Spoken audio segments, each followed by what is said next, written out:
Good morning. How are you doing today? Great. Thank you, Arrow. It's a pleasure to speak with you. Well, I've been wanting to talk with you because you take the thrill and you give it a different spin. I mean, come on. When it comes to serial killers, there are serial killers, but then you create raging monsters. I can't imagine what is going on. Yeah, most of my family is afraid of me, but it's not that. Does it come to you as a dream or a nightmare, or are you sitting there and all of a sudden it's like, oh, I was just hit with a book idea?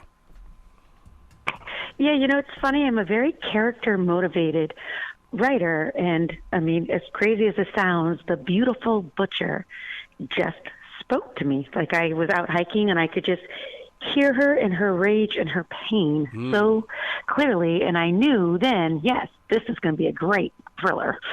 That inspires me that when you were out hiking, because I take transition walks all the time, because I believe that when I'm out there in the forest, I'm it's like I am here to receive. Tell me what you want me to create.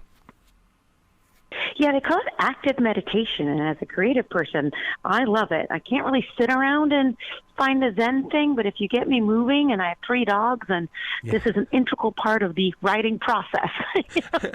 And don't you love the way that dogs come up to you and say, it's time for you to take a walk? It's like they're taking us for the walk.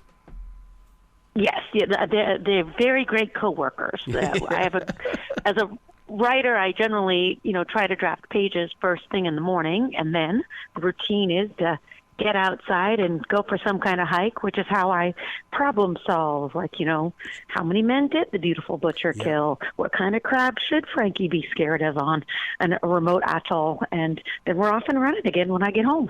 I love that you're open enough to talk about that, because I call that defragging. I ask the questions, then question the answers. And to me, that's how you're able to put these plots together. Yeah, as a thriller writer in particular, you're constantly having to fine-tune. And it's interesting to me, no one really talks about it, but crime is logistics. Yeah. So it's also thinking through, well, how did she do this? And if I have a missing persons expert who's working cold cases and she needs to find a girl that might have been kidnapped on a remote atoll, well, how does she get there? What is a plausible story? How do you go about searching for someone? And when a place where you have no internet, no Wi-Fi, and you're surrounded by strangers, all of whom have secrets. How did you come up with Frankie Elkin? Because, I mean, first of all, the big challenge here is an untamed tropical environment. I think that as readers, we all fear going into one of these things. We're motivated by it, but I think we'd be afraid. I really love the location for this book. So Frankie's come back for a few books now, and she's a recovering alcoholic. Yep. And kind of her obsession is working now missing persons cold cases. The rest of the world has forgotten, maybe didn't see them in real life and aren't looking for them now that they're gone. And for her, that kind of almost immersing her in other people's problems makes it easier for her to manage her own. But this book is very different for her. Normally she's in an inner city environment, and this time, because it involves a kidnapped Hawaiian girl, she's off to paradise and quickly discovering all the dark edges of paradise. Yeah, but you know what? You talk about those dark edges, and yet for some reason you've been blessed with this ability to take a bad person and give us a human side to them. I think it was very important when we meet, the beautiful butcher, because this is basically the client. She's going to be executed in 3 weeks' time. She's just gotten a note she believes is from her sister who was kidnapped 15 years ago, and this is kind of her dying wish, that, Frankie will at least save her sister, and she can die knowing her sister is okay. And I think one of the things that really makes The Beautiful Butcher work is she is horrific. She has butchered 18 men, fed them to her pigs, and she thinks that's a great time, and she would like to do it again if she could. But at the same time, you can feel her pain and you can feel her rage. They grew up in an incredibly abusive household where you could either be the predator or you could be the prey, and she doesn't want to be the prey ever again. Ooh. I got to ask you kind of a personal question. Making that transition from police procedures to writing novels, does the coffee taste the same? Absolutely. It's been a big challenge because I started my career with, FBI profilers, Yes. and then, yes, Detective Dee Dee Warren, and now Frankie's one of us. Yeah. She's not a cop. She's not an investigator. And it's kind of that really armchair detective thing in many ways where it's like, okay, if you and I were trying to find a girl that might have been kidnapped 15 years ago, well, what would you do? What would be your first step? I mean, she's not a computer hacker. She doesn't have any special skills. She has no access to forensics. So it's just good old-fashioned, it's almost like gumshoe detective work. Yeah. And a lot of it for Frankie is talking to people.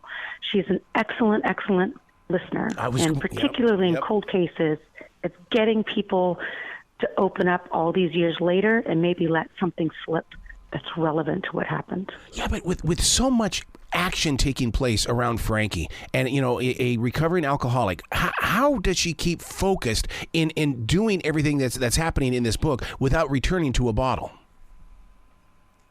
It's an ongoing struggle with her. I mean, a lot of readers will tell you one of their favorite things about Frankie is how real and raw she is. Mm-hmm. I mean, she kind of makes a joke that one of her only employable skills, because she's constantly drifting from town to town, is working as a bartender, which you would think would be not a good choice for a recovering alcoholic. Right. But in her personal point of view, it's not working at a bar that makes her want to drink. It's getting up each morning. Ooh. I mean, the temptation is always there, so it doesn't really matter where she's working. The struggle is always real. So while you were growing up, and the reason why I bring this up is because so many authors say that the reason why they became authors is because they were great readers. Who was your go-to for you to write books like this? Well, certainly, because you're talking 30 years ago now for me. I mean, Mary Higgins Clark, of course, the Grand Dame. Stephen King, John Saul. I always like things with a touch of horror, which, when you meet someone like The Beautiful Butcher, you're like, yeah, that's definitely horrific. Agatha Christie.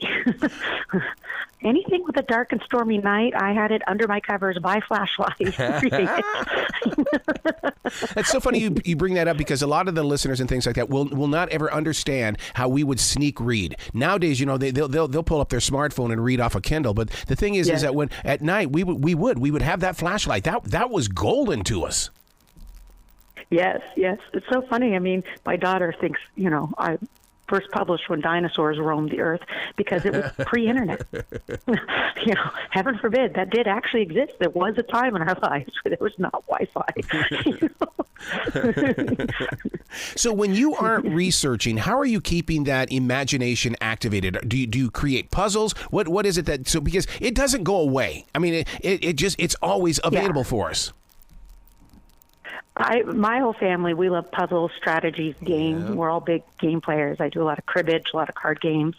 Travel for me really too is very fulfilling and, it gives you just incredible bursts of ideas. This entire book, the setting for Still See You Everywhere, is a remote atoll 3 hours outside of Hawaii that I had an opportunity to go to 2 years ago. Man. And when I arrived, and it is paradise, but again, no Wi-Fi, no cell phone, you're surrounded by strangers. They don't want you to have your appendix because medical evac is 3 to 5 days away. Wow. And you start to really, truly understand what it means to be isolated. And if things go wrong, there's no hope of rescue, no chance of escape. And it's like, this has to be a thriller. I mean, how can you not use that for a thriller? I'm totally with you. So where can people go to find out more information about all the things that you've written? Because I want them to give you a lot of love here. Well, across all the social media platforms at Lisa Gardner BKS, and then on my website, lisagardner.com, where, as of today, you can enter to win the Kill a Friend, Maim a Buddy sweepstakes, where you get to nominate the person of your choice to die in my next novel. It's like my little community service project. God, I love your heart. Everyone has someone. Oh, absolutely. You got to come back to this show anytime in the future. The door is always going to be open for you. Oh, thank you so much. I would love that. Thank you. Well, you be brilliant today, okay? Okay. Thank you, Arrow.